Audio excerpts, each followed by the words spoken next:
Alright, now let's go on to the very interesting episode 9 of season 4 of Fargo. So, in the last video, I asked what we were gonna see in development in regards to Rabbi and Satchel and where exactly it was they were going.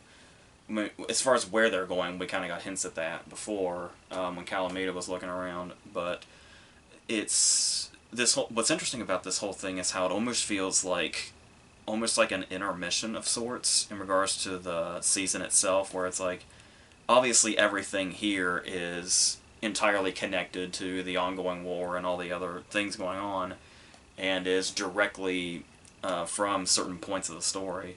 But as far as like the limited characters, because throughout the season, obviously we've had so many different characters coming in and out, and like so many storylines and branching off, and characters running into other characters, and this whole sort of map has been happening. And to kind of shrink it down to where we're pretty much only with these two characters, with Rabbi and Satchel, with Calamita slowly working his way in. And I could just tell by the way we were setting up that this was finally going to be the end of Calamita, but in maybe one of the more unexpected ways I probably could have never thought of. But before we get to that point, it is interesting to think about this episode being devoted almost entirely to Rabbi and Satchel, since it doesn't start off that way.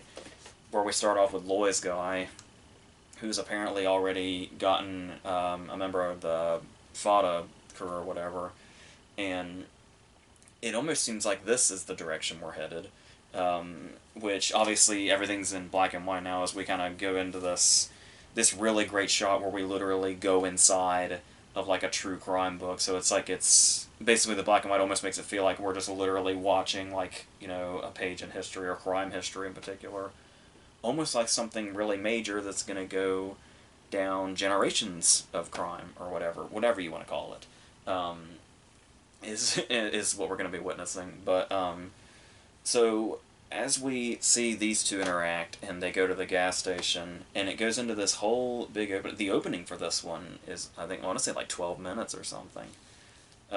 In this whole thing of since we're going to be waiting out who we're looking for, why don't we, you know, help you paint the fence or whatever, or the building or whichever it was. And it sets up this whole almost sort of dynamic between these two, only to end abruptly before the opening's even over by one of them shooting the other, by Loy's guy shooting the Fada guy, just as Calamita arrives, and which is a brilliant opening, because it almost kind of gives you this vibe that it's going to be one thing, and then it just kind of twists into another. But it doesn't keep doing that. Like, once we get on Rabbi and Satchel, that's the story this whole episode is devoted to. Only for us to eventually come back around to that. So it's really like, it's one of the things, what do they usually call it, like a bottle episode? I struggle to say that, because usually, you know, there's not as much connection as there is to everything else with this episode that there usually is in other episodes like that. They just kind of stand alone and have almost their own sort of, like their own beginning, middle, and end. But it's still, like, the whole idea of just doing it this way, especially at this point in the season, where we're not quite to the really big moments yet, where I was talking about before, where it's like the climax of a season is usually not just the last episode, but the last two episodes. Where like the next to last episode is usually where shit really starts to happen and get crazy. But in the meantime, we have this really, it feels especially downplayed because of the black and white, which is really great. But we get this shot of them coming down the road, and it feels very much like the opening scene of the movie, where Jerry's in the Tan Sierra, or the Bird Number Sierra, and he's coming down the way and the theme is playing. And there's like a version, like a variation of the theme of the movie playing when this happens. So it's like, it feels very much the same thing, which is really interesting, because if I remember correctly, usually when they bring the movie's theme into the show, it's always been the last episode of the seasons up to this point. So that was really interesting, and almost kind of felt foreboding in a way that I can't really describe. But eventually, Rabbi and Satchel stop at this hotel, which has, I can't remember the exact name, but it had Barton on the sign, which of course, the Coen brothers, Barton Hotel. Immediately makes you think of the Hotel Earl, which is also foreboding in itself, considering the Hotel Earl was basically literally hell. So I don't know if that's, well, there's certain discussions within here, because the characters inside the hotel almost gave me like, I kind of felt like they'd be characters in Buster Scruggs or something, to use another Coen Brothers movie, but yeah, but it's this Bad Times at the El Royale style hotel that's split up with the East and the West because of it's owned by the two sisters that have like the different religious beliefs and the different outlooks and stuff like that. Um, and it's been told for various reasons that Satchel in particular may not fit in, which actually continues outside of the hotel also in a scene with a cop.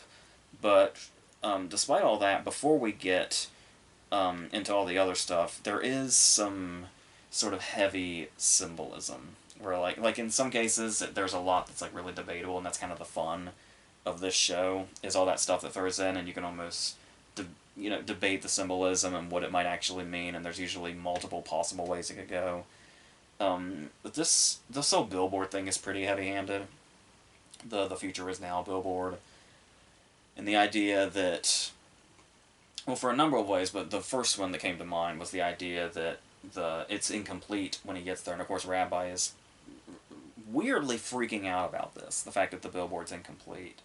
And it's like, it kind of shows the uncertainty that we see in Rabbi throughout, especially when it says the future is, like to show that it's literally uncertain. Like this is definitely not this show at its most subtle, this whole billboard thing, but I like the way it ties in and shows us Rabbi's kind of inherent uncertainty, because we get to the point where he goes to the place, the one destination we did know about ahead of time, where it's the whole idea that this money was stashed away, but the whole thing it's now a different place with different owners, and everything's been reconstructed, and wherever he hid the money, that hiding place is gone now. Like, there was a wall there that is not there now, and there's no sign that it ever was there, which means his money is in somebody else's hands.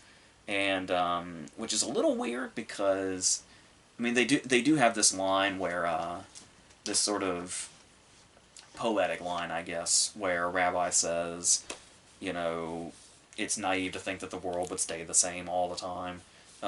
But it's also worth noting that that's weirdly, with all these Coen Brothers references and all the literary references that are in this one also, that whole storyline with Rabbi's money is weirdly similar to Martin Lawrence's movie Blue Streak with Dave Chappelle. Like, that's literally the plot. So I found that kind of bizarre, but that's not one of those things that I imagine was an intentional reference, but that's literally what the plot is, so I didn't know what that was about. But what's great about this, though, and I was talking about the uncertainty that Rabbi has with the billboard, is that we see that uncertainty here because he pulls a gun on the guys when he realizes that they know what has happened here when they renovated everything. And the thing is this is basically the fact that he's conflicted about using violence, even despite, his background and where he's coming from and what we know he's been capable of in the past, even as a child. But the thing here is that now to use the violence is almost like he's starting to revert back to what he and Satchel were running away from in the first place. And it's like to see, like, the way Ben Whishaw in particular can portray uncertainty. Like, he can do it with, like, the best of them. And that's where I feel like the real sort of heights in his performance, especially in this episode, have been. But there's also the case where we get to see basically the closest he seems to have gotten as far as compassion goes. Like, obviously there's compassion there given the whole Satchel storyline, where he realizes that he kind of needs to get him out. But, and they were doing this whole running away should the war break out thing. But it's in the way he was able to kind of see himself in Satchel because they were both traded off. But it's to see this sort of compassion from someone that really has been pretty unfamiliar with compassion when you look at, like, his early life and leading up to now, and how he's gotten to the dark places that he has and the position that he's in right now. Seems to have come from kind of a lack of compassion that he's trying to find with Satchel now, especially with this whole thing about it being Satchel's birthday. And, like, the events that transpire and are going to send this in a big direction because solely on the act of Rabbi wanting to do something for Satchel's birthday, get him a cupcake or a candy bar or something, sets off the events that are going to send Satchel quite literally down a path by the time this is over. By the time this episode is over, even. And there's even the moments when we kind of get set up, because I feel like we're just, any minute now, we're going to confirm the Season 2 connection in regards to who Satchel probably is. And this is only further put in that direction when, before Rabbi leaves, he gives him a knife, and he leaves his gun behind, apparently, and basically shows Satchel how to defend himself. Now, if we are going the Mike Milligan direction, there is the idea of, you could look at it as this is, like, as it is in the moment, which is Rabbi is showing him how to defend himself. But if you look in, if Mike Milligan happens to be his future, you can look at this scene and see it as Rabbi's basically teaching him how to kill. So, that should be very interesting. And where they leave this, I'm wondering if this is it for Satchel, and there's enough to go on now to say that's where he ended up, is as Mike Milligan in season 2. But I would think we need at least one more, like, I don't know, just one more thing to like basically confirm it for good. But what that is, if it comes, is going to be very interesting.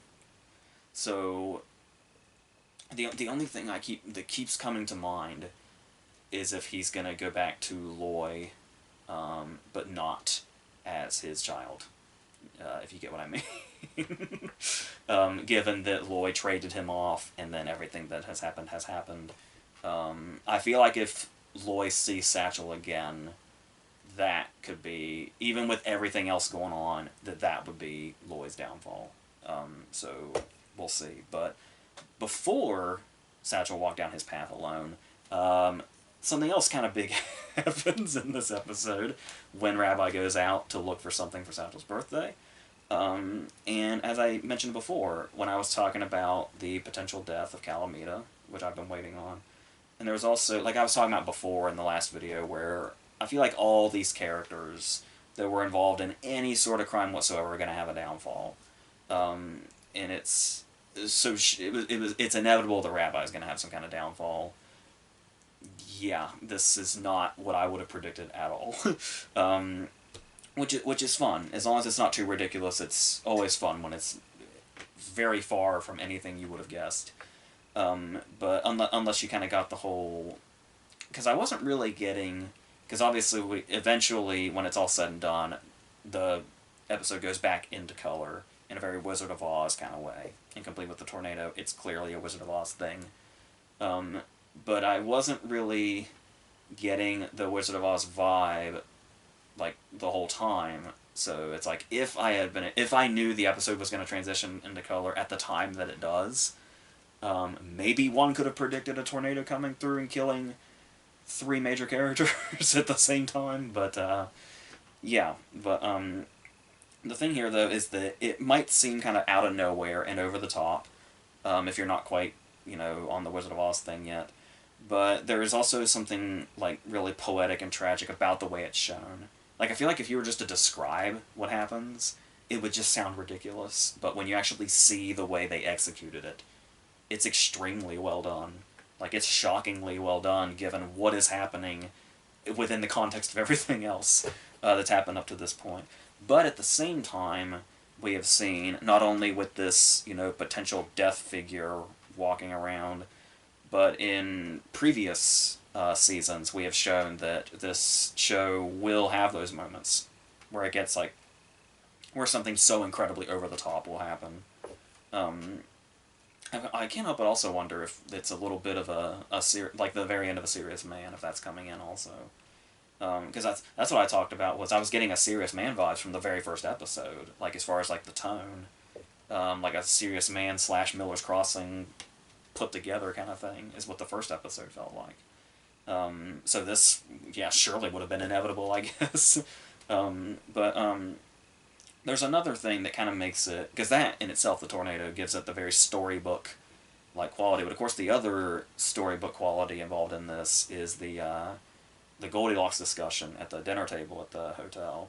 Where that's the thing where like all these conversations that seem like they'd be meaningless always kind of come back in some way. So you kind of have to pay attention to them, and it's like how they talk about Goldilocks basically ending up like she starts off in a place that she shouldn't be and she doesn't belong, and then eventually she's like cast out and has to fend for herself, and which is basically what Satchel does at the end of the episode. Now he's out there like Goldilocks, just fending for himself after getting out of the home that he didn't belong in. Like it's actually quite more literal. It's occurring to me in real time just how literal that is. So yeah, that's clearly what they were going for. So so like I said, it almost feels like a break from the main plot, even though like this is very rooted in the rest of the story. But now it makes me very curious what's going to be going down back where we know where the rest of the main characters and where the rest of the story and what all is going on and this war that's brewing and all that, because shit's getting ready to go down. We were talking about it's the second to last episode usually has a lot in store, so I'm almost kind of I'm almost kind of scared to go into this one. And then just after that one, we have our last one. So I'm very curious to see how this goes. Like I said, if there's one thing I feel like I can say with confidence, it's that pretty much almost everybody's going to go down in one way or another. Well, like, with maybe the exception of Ethelreda. I feel like Ethelreda's the only one that might be safe, which is interesting to say given she's got one of the most dangerous characters in the story coming after her. So, we'll see. But I'm very excited to get there, so until the next one, I think that's it.